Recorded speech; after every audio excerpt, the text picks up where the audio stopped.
Thank you, Madam President. I'd like to pick up where my colleague from South Carolina picked up or left off and talk a little bit about the need to have a budget agreement that reflects the will of the American people, to have Republicans and Democrats both engaged and involved in that, not only here in Washington in the Senate, but Republicans and Democrats around the country. And what we saw in this budget was a certain number of amendments that were accepted on the floor of the Senate, Republican amendments, all of which were stripped out in the conference committee with the House, which many of us had predicted.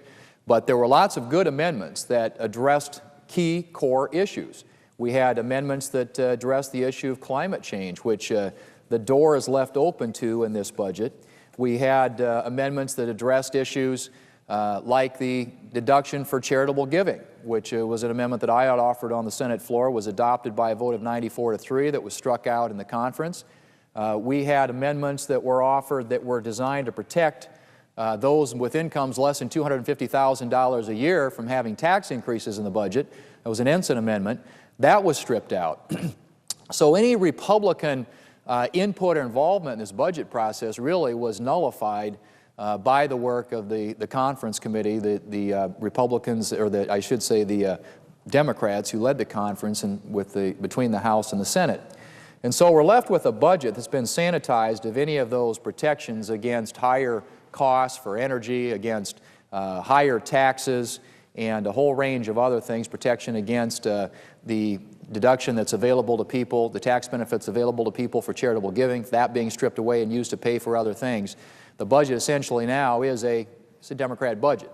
Now, my colleague from North Dakota, who was up here earlier talking about how these problems were all inherited, that the spending all occurred on the past administration's watch, and now that they're just trying to clean up a mess.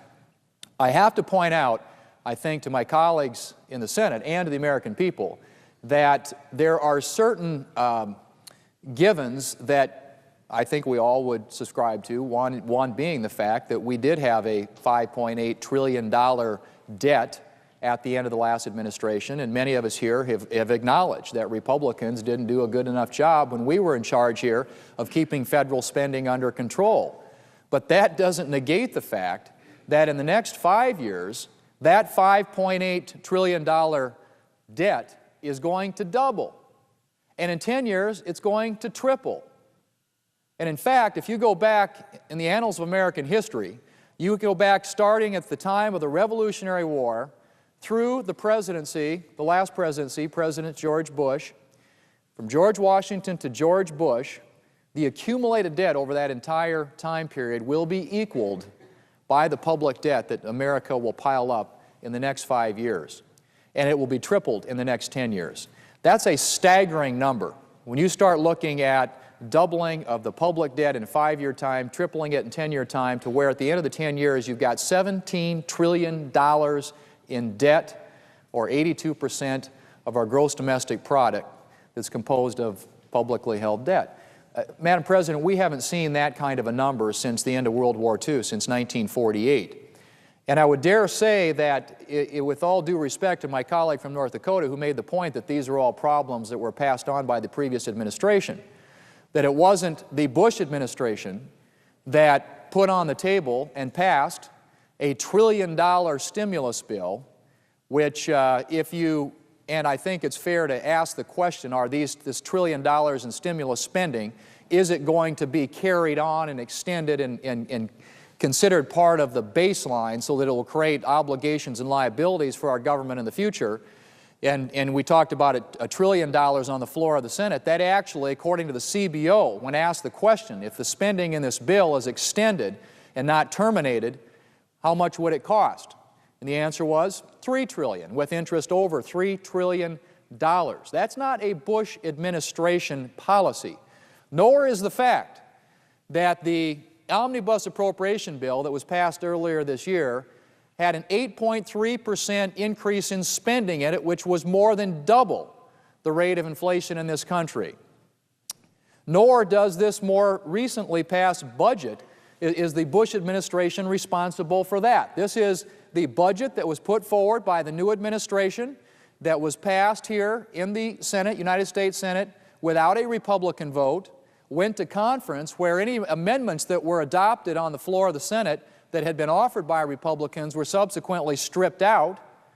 This budget, Madam President, is a statement of priorities and reflects the spending choices that are made by the new administration and by this Congress. So you cannot blame the past administration for the $1 trillion stimulus, which, if those programs are extended in the future, ends up being not $1 trillion but $3 trillion. You cannot blame the past administration for the more than double the rate of inflation increase in spending in the annual appropriations bills that we passed earlier this year. And you cannot blame the past administration for a budget, a $3.6 trillion budget, that increases non-defense discretionary spending by 8.9% this year, and that piles mountains of debt on future generations.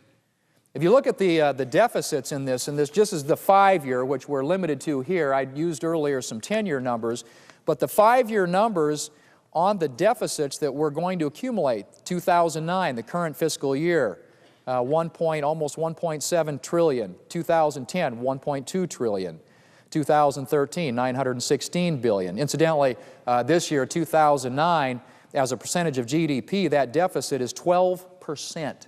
12% of our GDP. The benchmark for getting into the European Union is you can't have a deficit as a percentage of GDP that exceeds 3%.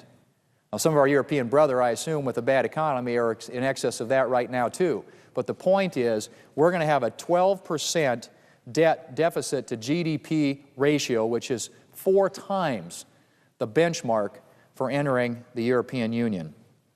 The debt as a percentage of our GDP, the debt that's held by the public, starts at 55% this year, goes to 61 next year, 64 the year after, 66 the year after that, 67 the year after that. In 2014, 67% public debt as a percentage of GDP. And if you extend it out the 10 years, which we saw in the original budget blueprint, we were talking about a debt that is 82% of our gross domestic product.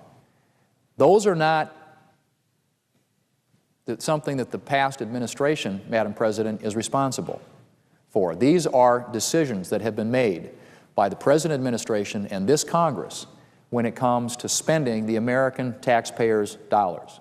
So you have a stimulus bill, which is $1 trillion, and then, as I said earlier, if those programs are extended into the future, ends up being in excess of $3 trillion. You've got an omnibus appropriation bill that passed earlier this year that increased federal spending at twice the rate of inflation, more than twice the rate of inflation, and a budget which increases non-defense discretionary spending in front of us today by 8.9% and adds, over the next 5 years, about $5.5 trillion to the federal debt. Those are decisions that are being made real time. Now, a lot of my colleagues on the other side have a sort of Bush administration phobia. They want to talk about everything that's happened before. Well, there comes a point at which you own these decisions. Decisions have consequences, and there are consequences of the decisions that are being made here. A lot of people believe that if we continue this rate of spending and taxing and borrowing, that in the future, and we continue to pile up the interest on the debt, which again, incidentally, at the end of the 10th year, we will spend more on interest on the debt than we actually spent on national defense.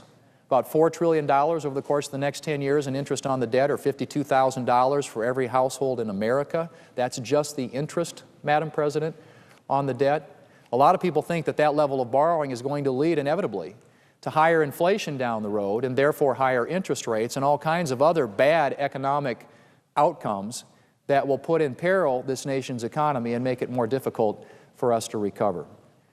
And so it's not, if we're going to have a debate here in the Senate about this budget resolution, the conference report that came out, it should be about what's in front of us, not what's happened in the 8 years previous, because this budget is a budget that was presented, submitted by this administration, adopted by this Congress, adopted here in the United States Senate without a single Republican vote, and then went into conference with the House of Representatives where any Republican amendments which were agreed to on the floor of the Senate, many of which got big votes because everybody said, well, just let them, go ahead, vote for this stuff. We don't want to put up bad votes against these good amendments. We'll just strip them out in the conference with the House.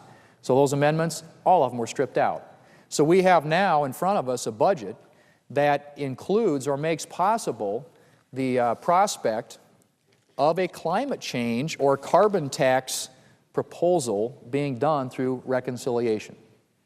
Now, the senator from North Dakota, they put out a statement that says to assume that reconciliation will not be used for changes in legislation related to global climate change. Well, that's really nice, but it's a statement.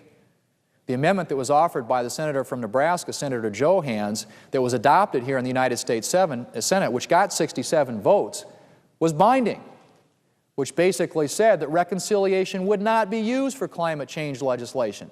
It got an overwhelming vote here in the Senate. A lot of Democrats voted for it. It got stripped out in the conference committee, which opens the door to a cap and tax proposal that by some estimates could cost the average family in this country over $3,000 a year in higher electricity costs. That's not a previous administration issue, Madam President. That's an issue. This is a real-time budget. This is a real-time issue. These are decisions that are being made by the current administration and the current Congress. Make no mistake about it. Now, the final point I want to make is that in the context of this, and they've been coming down saying, well, there's really no tax increase in here. Well, there is. There is. Taxes are going to go up on a lot of people. Now, they may say, well, it's high-income people, but there are a lot of small businesses that are going to be captured under that net of this is just going to hit the high-income people, because a lot of small businesses who are organized as LLCs or subchapter S's or in some way that allows the income that they derive from their small business to flow through to their individual tax return are going to pay higher income tax rates. Instead of paying at 33% and 35%, they're going to pay at 40% and 42%. The taxes are going to go up on capital gains. Taxes are going to go up on dividends. There are tax increases in there. There's no question about that. And the American people are going to find that out very, very soon.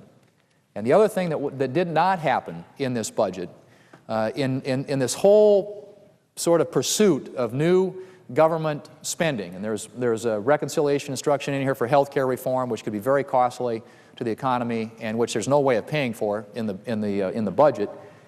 It's just assumed, I think, at some point they'll come up with a revenue source for that.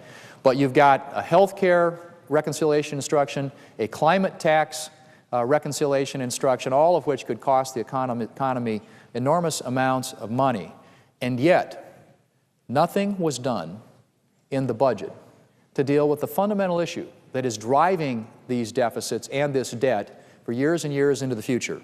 And that's entitlement programs, Social Security, Medicare, Medicaid, all these programs on the mandatory side of the budget that continue to drive government spending, to drive deficits and drive debts well into the future. There is nothing that is done to reduce the overall cost of these mandatory spending programs, these entitlement programs, or to reform them.